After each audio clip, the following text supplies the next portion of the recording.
So we are talking about the movie Fear of Ghosts, which has come out in 2016, but is actually a reissue of 2012 movie Hold Your Breath. So Fear of Ghosts basically is actually an asylum picture, but don't let it put you off. Sometimes they do some reasonable horror films. So is this one of those films, or is it one of their kind of like more crap films, as they're known for? So let's discuss. So basically, Fear of Ghosts, or Hold Your Breath, depending on which version you've watched, basically focuses on a group of 20-somethings basically that are having a reunion from high school, and they decide to go camping. However, they pass past this graveyard, which is the home to a notorious serial killer, and an urban legend tells them that they must hold their breath as they go past the cemetery, or fear of being possessed. Now, of course, one of the members of the group doesn't hold their breath, and of course, inevitably gets possessed. And it appears that the spirit can actually jump from body to body to possess various members of the party and obviously go on a murderous spree.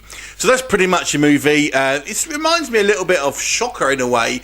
We have this kind of possessed, this spirit of this electrocuted serial killer going around killing after he's, of course, been executed himself. So it kind of does remind me a little bit of the old classic movie Shocker.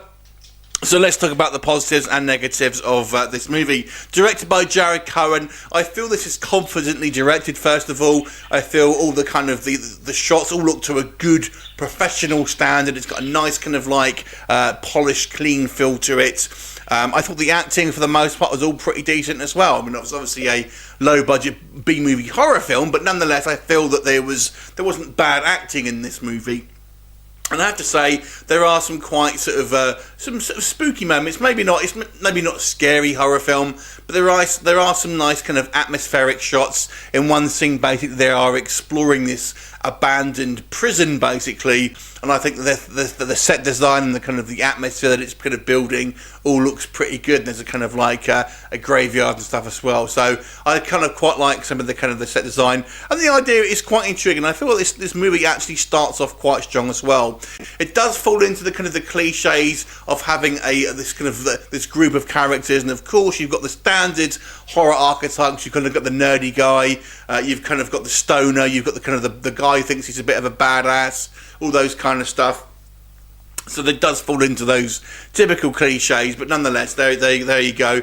The main issue that I have with this film is that as the film progresses, I feel it kind of just gets a little bit silly. We get to the end, the last act of this film, it goes full on CGI weirdness, where we literally have two CGI ghosts flying around, literally having a punch up. It looks like a video game, and that was just a little bit silly. But even before that, there's a scene that I'll kind of tell you about. One of the members of the cast gets killed, as you'd probably expect. I won't say which one. But this one of the group is possessed and is attacking another member of the group with an electronic whisk. And, not the most threatening of weapons, let's be honest. And, he's literally just been knocked over.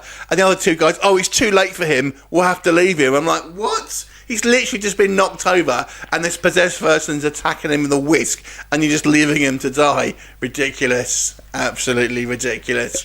But I've got to say, like I said, even though I felt this film was a little bit silly, a little bit kind of cheesy and kind of sort of typical, it was still made to a good standard, and I feel when you watch this, you'll at least feel like you're watching a relatively kind of well put together film. But the ending is a real bad, disappointing, bit of a mess, unfortunately. Not much in the way of special effects until you actually get to the end of this movie, but I feel in a way sometimes you're better off having not stuff on screen rather than real crap special effects. So I feel that actually worked to his advantage.